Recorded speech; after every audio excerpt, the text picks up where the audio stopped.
Hello everyone, and welcome to Journey 101. We're so glad that you have decided to take this course. We're restructuring it to make it more helpful, and we're honored that you are considering membership with us. So let's jump in. In this session, we're going to talk with you a little bit about our history, vision, mission, and values. So let's start with how and why did JCC start? Well, some of you might know this, but Becky and I, first we met in college at UWGB. We met through a campus ministry called InterVarsity Christian Fellowship. Eventually we got married and moved to Greeley, Colorado, where I was a youth pastor. And in Greeley, we also witnessed a new church give birth from the mother church that we were a part of. It was so incredible to see. Long story short, as we went through a church planting assessment center through Converge, which I'll talk about later, and Oak Brook Church, which helped us as we were on our way to launching. Well, September 12th, 2004, in the middle school in East De Pere was the big day. We were there 7 years, setting up, taking down everything, loading and unloading the trailer for 7 years. And after that, we moved to a small building in downtown De Pere by Cerrugi's, by the movie theater. And this was a great location, but it was small and we were cramped, and we were there for another 7 years. Well, one day someone walked over and said, "Would you ever want to sell your building? Because I'd like to buy it." And we said, yes, but we needed a place to go. And he said, "No worries, I'll rent it back to you for, 2 years. Or so, and so we made plans to move to our new location on Grand Street. We purchased the property here. We moved here to Grand Street in 2019, and we love what God is doing here. So we're very excited to be here on Grand Street. We think God is doing amazing things, and although our church is more established now, we still have a heart for church planting. Sometimes people have a question, a valid question: do we really need another church? And there are plenty of churches, people say. Why don't we just help the existing churches? Well, consider this. Every year in the United States, 7,000 churches close. That means when you go to church this Sunday, there's 135 fewer churches than last Sunday. 4,000 churches start. 35% of those, which is 1,400 of those that start, close before the 5th year, and the difference of that is 2,600 per year that survive after 5 years. So that's 7,000 minus 2,600. We're losing 4,400 churches. I mean, it's pretty disturbing. And you think about that, plus the population in the United States, which is increasing, and Wisconsin in particular has increased by 3.6%. So we desperately need churches. That's why we care about planting churches, supporting churches, helping churches, multiplying ourselves in new ways. And we have a desperate need for planting new churches here in Wisconsin. Let's talk about the question, who are we trying to reach? Well, we're trying to help people who have given up on church find their way back to God. We do it through the metaphor of a journey. We're all on a journey, and we are here to take a step in our journey every Sunday. And those steps add up, and there's movement, there's growth. It's a cumulative effect. So our worship services are designed to help people along their spiritual journey. We have vibrant music, a welcoming atmosphere, an incredible children's ministry. We have biblical and relevant teaching every Sunday. And I don't know about you, but that's something believers and non-believers need. And those just starting their journey and those further along in their journey. We all need it. So that's why we describe it as a journey. You don't have to have your life together to come to our church, but we want to help one another along on the journey to allow Christ to transform our lives. And if you're watching this video, it probably means that you want to take your faith to a deeper level, or you wouldn't be watching this video or taking Journey 101. One warning that we tell people is we're not a country club. I mean, church is really just church isn't just about ourselves. We're here to serve others. We're here to be discipled and grow in our faith and then go out with a mission. And I love what William Temple said. He said, the church is the only society on earth that exists for the benefit of non-members.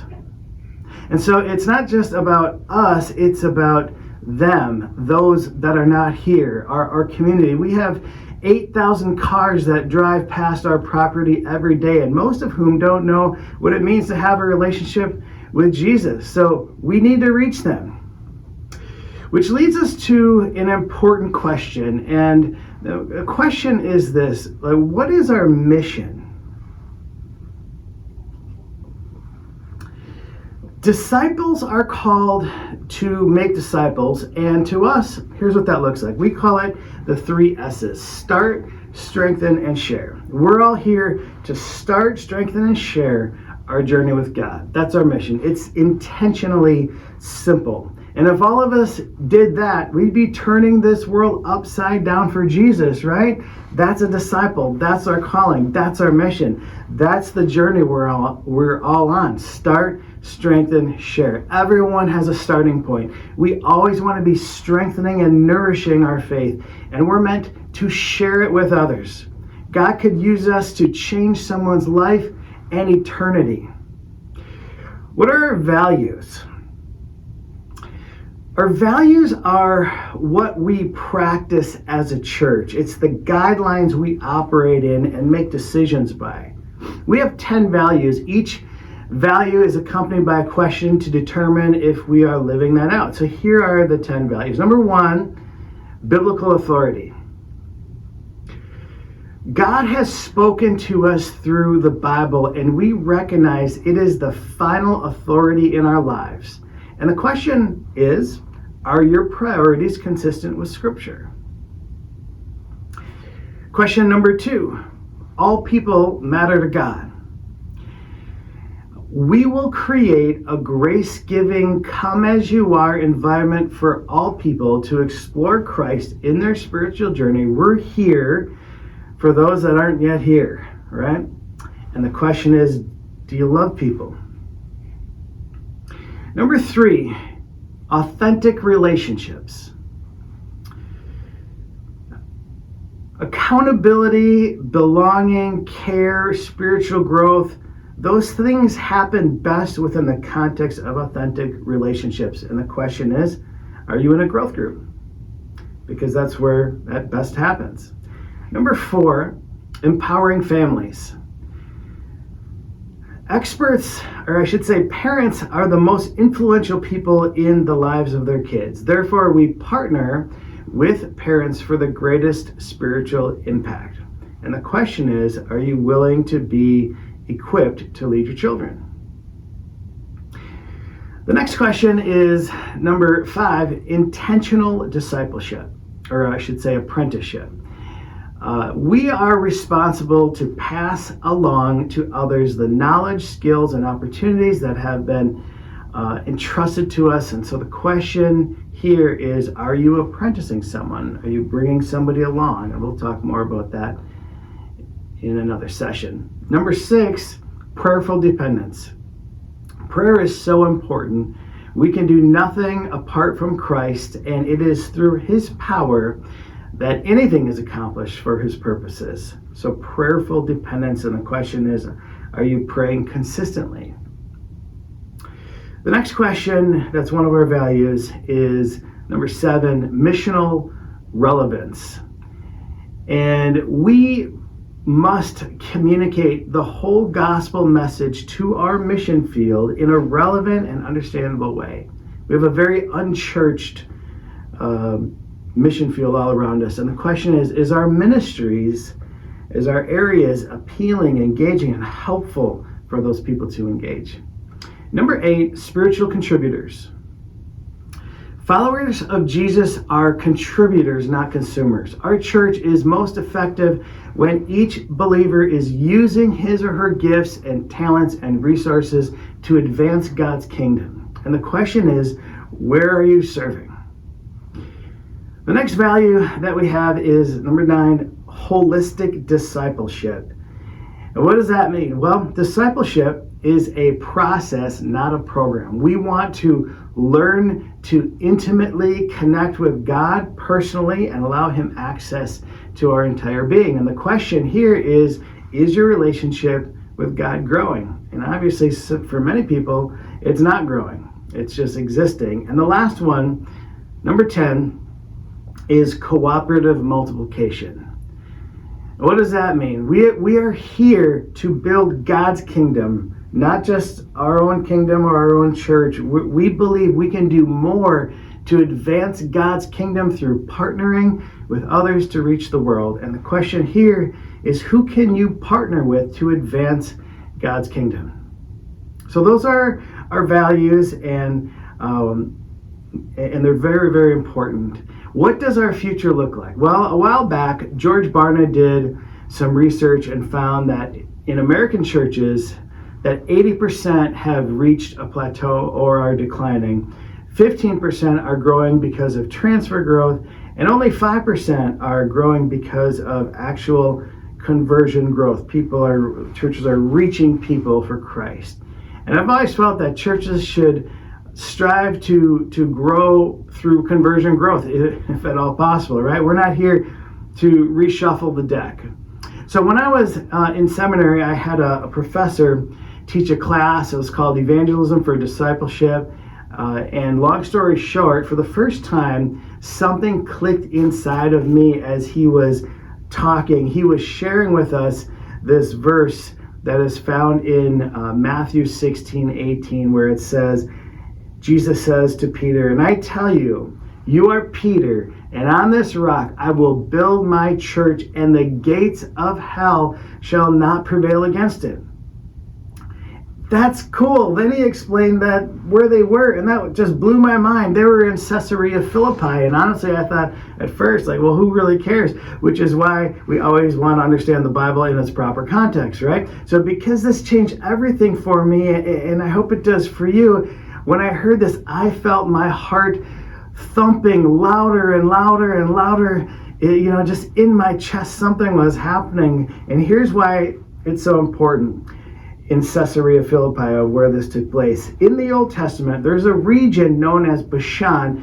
You might recall it in the Old Testament that Israel had to go and conquer these lands, in the promised land. The land of Israel was divided into 12 tribes, and the tribes that inhabited this land was known as Bashan. Well, these tribes had a hard time conquering the land because there was an Amorite stronghold ruled by two kings, Sihon and Og. Long story short, it was really wicked. Sacrificing children, sex fertility cults.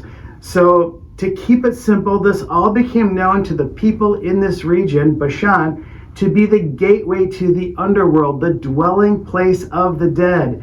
Eventually, the name of the geographical area was renamed Caesarea Philippi.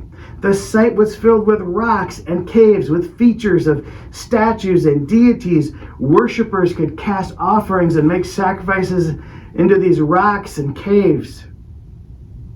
Well, this was the exact place where Jesus was standing with his disciples. The place where he said in Matthew 16:18, "And I tell you, you are Peter, and on this rock I will build my church, and the gates of hell shall not prevail against it." That is so fascinating. I'm going to build my church right here, right on top of the underworld, over the sex fertility cults. I'm going to build my church right here where the rocks and caves are, and where these little idols are, and where these idols are placed in these crevices, in these rocks. So as leaders, we started thinking, what would the world look like today? What would it look like if the church played offense and attacked the gates of hell? So we came up with an acrostic, Prevail. And here's what it looks like for us. Here's our vision, our future. The P, plant community groups.